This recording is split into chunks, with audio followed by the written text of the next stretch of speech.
Last month, I explored Switch emulation on handhelds powered by the Unisoc Tiger T618 such as the Retroid Pocket 3 Plus, and this time around I thought it would be fun to test the possibilities of Switch emulation on one of the most powerful mobile processors on the market currently. So please join me, the Retro Tech Dad, as we check out 25 games running with Skyline Edge on the Snapdragon 8 Gen 2 processor.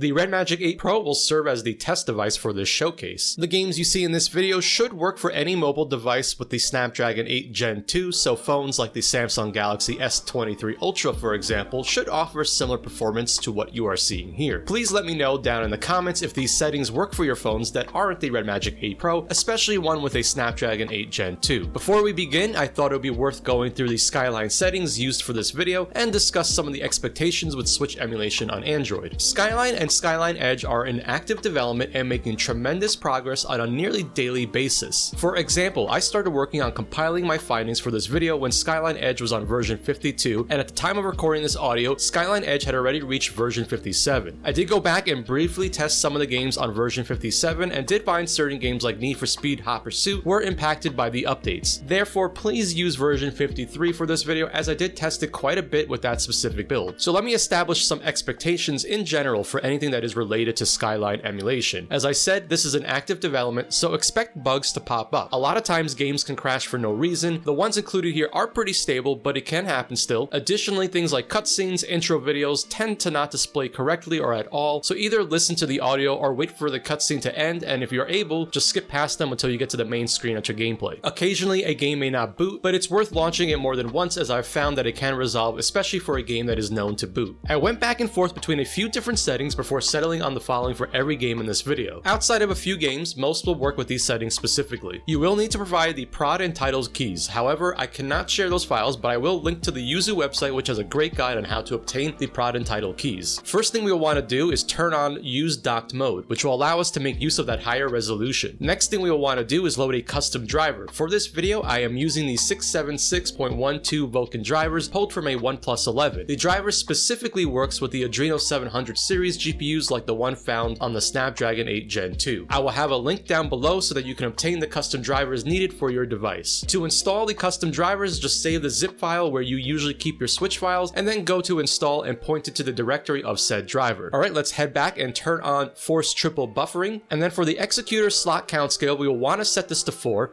and the Executor flush threshold we will want to set to 256. We can turn on the Use Direct Memory Input setting since we are using a device with the Adreno GPU, and Force Maximum GPU clocks should be set on as well. Finally, under Hacks, we will turn on the Enable Fast GPU Reback and the Enable Fast Reback Writes, and that should do it.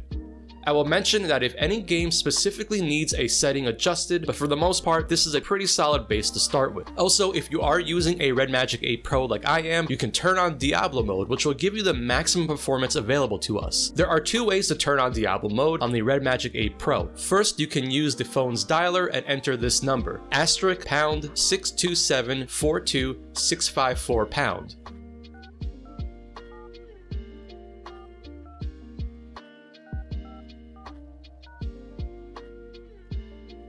The other method is to head on over to the Play Store and grab yourself an app called Activity Launcher. Once it has been downloaded and installed, open it up and then enter the word chicken. In the list, you will select the 3 dots and add the activity to your home launcher as seen here. This is the easiest way to get Diablo mode to turn it on and turn it off as needed.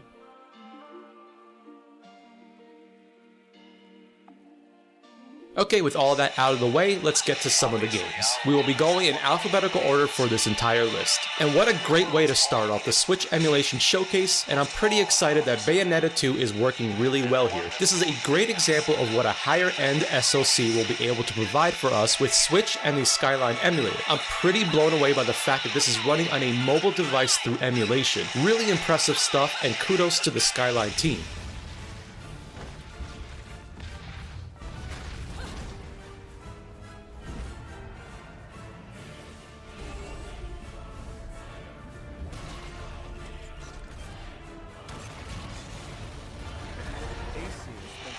Burnout Paradise Remastered is one that I've been checking out on nearly every version of Skyline Edge, and I'm pretty happy to announce that with the more recent versions of Skyline Edge, the game no longer has the weird graphical issues and now looks and plays great. Cutscenes do not work at all, so just skip through them, and again, as a reminder, this is the case for a lot of the games that I will be talking about here.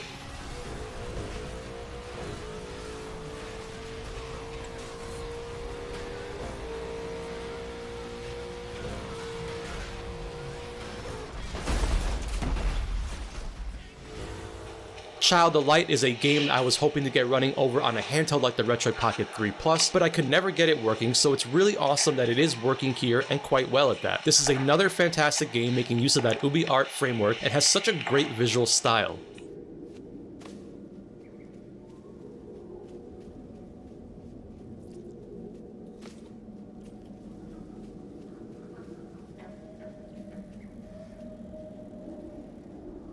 The Crash Bandicoot series has always been a personal favorite of mine, and the same goes for the excellent remastered Trilogy, which is working very well here with Skyline Edge. I'm honestly just blown away by how well it's working and how great the visuals are on this display.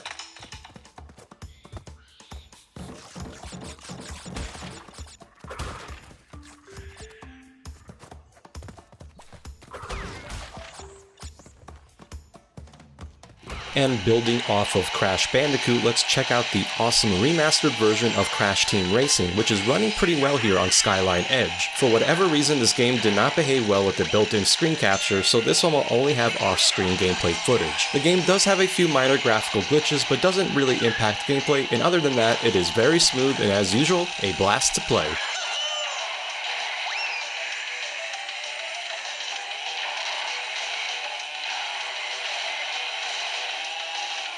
Here is Cruis'n Blast, and this is such a weird entry. It was developed by Raw Thrills, and this game actually began life as an arcade exclusive entry in the Cruis'n series, and then finally made its way to the Nintendo Switch in 2021 with a full-blown home console port. The Cruis'n series is actually owned by Nintendo as part of the Midway bankruptcy. Now, this game probably won't win any awards, but I love it for its pure arcade racing fun. It's completely over the top, feels fast, and has great visuals. It's definitely worth checking out and works great with the Snapdragon 8 Gen 2.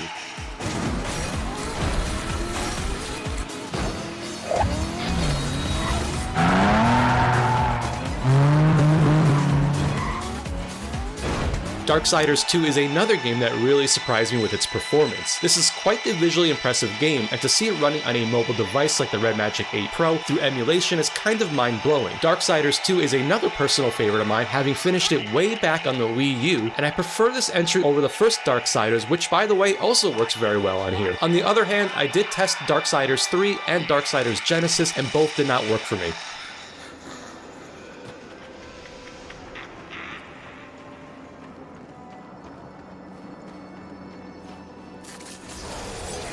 Diablo III is one that I actually included in my RedMagic 8 Pro review, but I wanted to feature it again here since I think many will be happy to see Diablo III playing so well with Skyline, and for most, a far superior game than what's available on the Play Store. This is killing business. The dead will overrun. Next up is Enter the Gungeon, which is an awesome bullet hell roguelike game. This is another game that I could not get running on the Retroid Pocket 3 Plus and similar devices, but has no issues here with the Snapdragon 8 Gen 2. I'm pretty sure this has to do with the Snapdragon being much better supported with custom drivers, and I definitely recommend trying this one out even if you don't have a Snapdragon 8 Gen 2 device.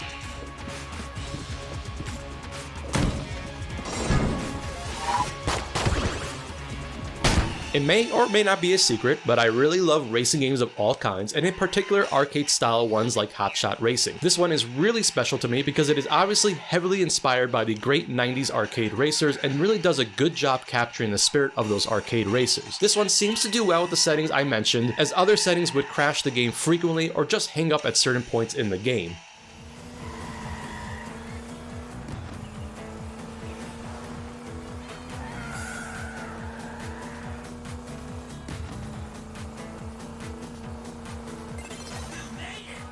Hyper Light Drifter is an indie darling and well deserving of that. It's a fantastic game, and personally I love the visual style, but the gameplay is where this one definitely shines. This is just a fantastic game that never received an Android port despite it being available on iOS devices. Thanks to Skyline, we are now able to enjoy this one on Android. I can never get this one to work on devices like the Retro Pocket 3 Plus, so it's nice that it is working here. You will need to let the intro video play out, and it might appear that the game is stuck, but give it a moment and you will get to that title screen. Once you can get in game, subsequent playthroughs will go straight to the title screen.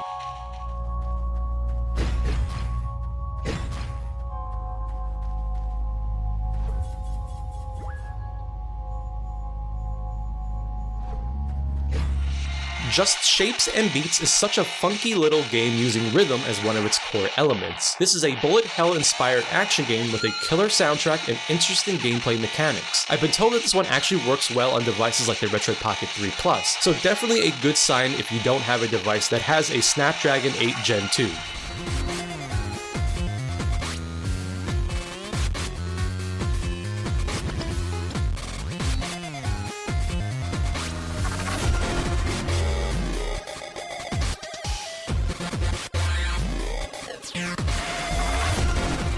Definitely one of the more high-profile games on the list, The Legend of Zelda Link's Awakening is a great remake of the classic Game Boy game. I found this one to run quite well using the settings I mentioned in the video, but I do recommend switching to undocked mode if you want the most stable performance, but otherwise it is running surprisingly well.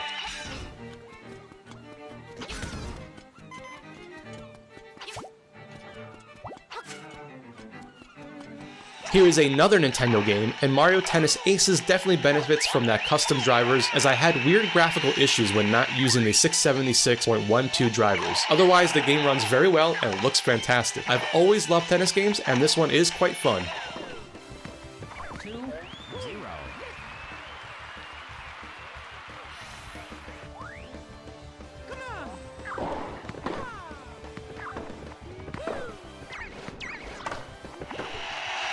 Need for Speed Hot Pursuit Remastered is one that I've been tracking the progress of for quite some time with Skyline. It looks like Skyline version 52 finally got this game to the point that it's playable without many issues. I've tested it heavily with version 53, and it's really amazing to see this game running, and again, being a racing game fan, I think Criterion did a great job with their take on Hot Pursuit. For this one, you will want to make sure you're using the game updated to version 1.0.3. Another important thing to note is the game seems to be broken again in later builds of Skyline Edge. I tested this one on version 57 and the game was suffering from audio issues again, so I definitely recommend sticking to version 52 or version 53 for this one. Dispatch, we have multiple cars traveling at very high speed in our direction.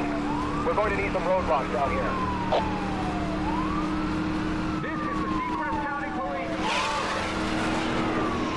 Nier Automata running with Skyline is going to make a lot of viewers happy as it's quite loved by many. Nier absolutely will require a higher end SoC as this one is quite demanding. In addition, Nier definitely requires some specific tweaks to get it running the way you see here. First, I'd recommend switching to undocked or the game will crash. The next thing you'll want to do is load these shaders for this game, since without it, the game will have graphical issues. I highly recommend heading over to the Skyline Discord to get the shaders needed as well as any other files. I will have an invite to the Discord server linked down below in the description box. Anyways, this game is a blast and has such a great mix of different gameplay styles. It's definitely one worth checking out on any of the platforms it's available for.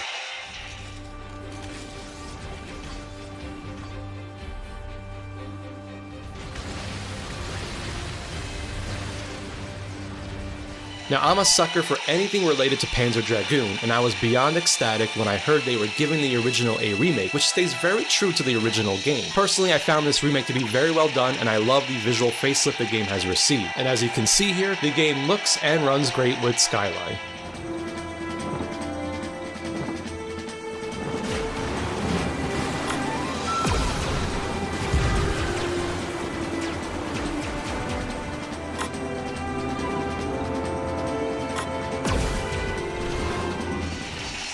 Shatter Remastered is a game I wanted to include because it's a personal favorite of mine with a great breakout style gameplay and a very cool visual aesthetic and soundtrack. I first played this one way back on Steam, and I'm super happy that the game has been given another chance with this remastered version. The game runs really well on Skyline, and I think this is one that could do well on lower end Snapdragon SoCs, but I haven't tested that theory just yet. I do know that I've tried this on the Retro Pocket 3 and others and didn't have the same success as I do here.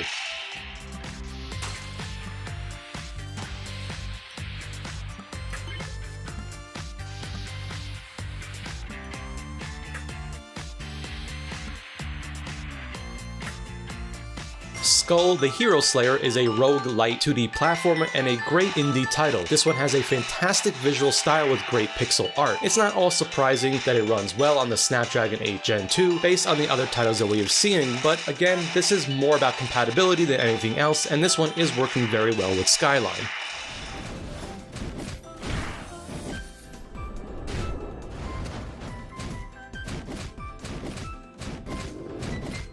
SUPERHOT is such a cool game, and the first time that I personally experienced this was in VR. It's definitely an experience that way, but I still think it's worth trying out as a non-VR game. In fact, the game was designed that way first before being translated into the world of virtual reality. For SUPERHOT, you will want to set the Executor flush threshold to 0 in order to eliminate any of the graphical issues. Otherwise, this one looks and plays great here.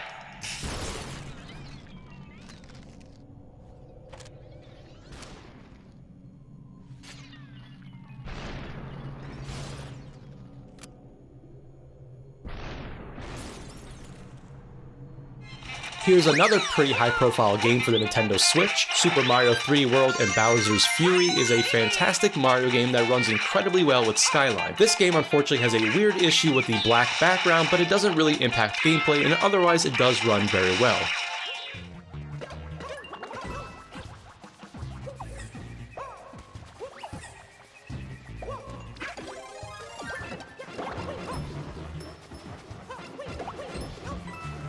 So obviously Hades is the big deal game that everyone talks about when it comes to Supergiant games, but I wanted to spotlight one of their earlier games. Transistor is another fantastic game from the same studio, and like their other games has a fantastic visual style. This is an awesome sci-fi themed action RPG, and well worth trying if you're a fan of the studio's other games. Transistor should be set to undock to get it running as you see here.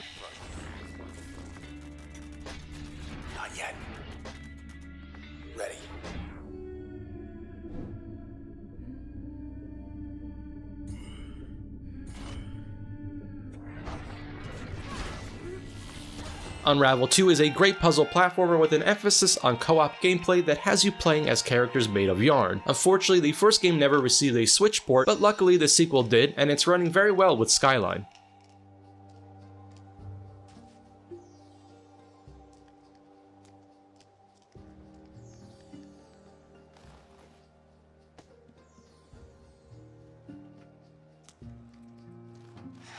Wizard of Legend is an indie roguelike dungeon crawler that emphasizes the use of magic. I wanted to try this one out as I recently discovered this game thanks to a recommendation over on the Retro Handhelds Discord. I really like what I've played of this one so far, and I'm happy to report that it does work very well on Skyline.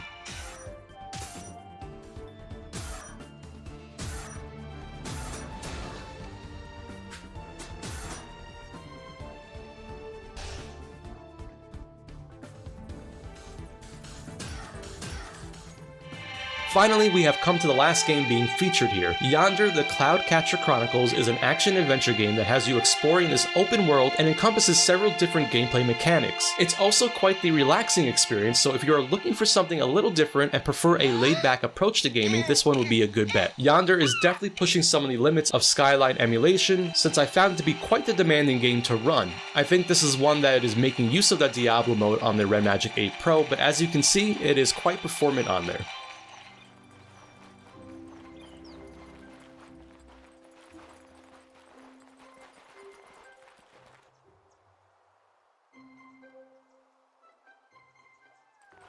We have reached the end of this video, and I hope you enjoyed this showcase and exploring Switch emulation with Skyline on a very high-end mobile processor such as the Snapdragon 8 Gen 2. I think as Skyline continues to mature and develop, we will see more and more games become quite playable with this specific Snapdragon. As I mentioned earlier, I'd love to know if these results translate to other Snapdragon 8 Gen 2 devices such as the Samsung Galaxy S23, so please let me know if you've tried it out on there. As always, this is the Retro Tech Dad, and thank you so much for watching.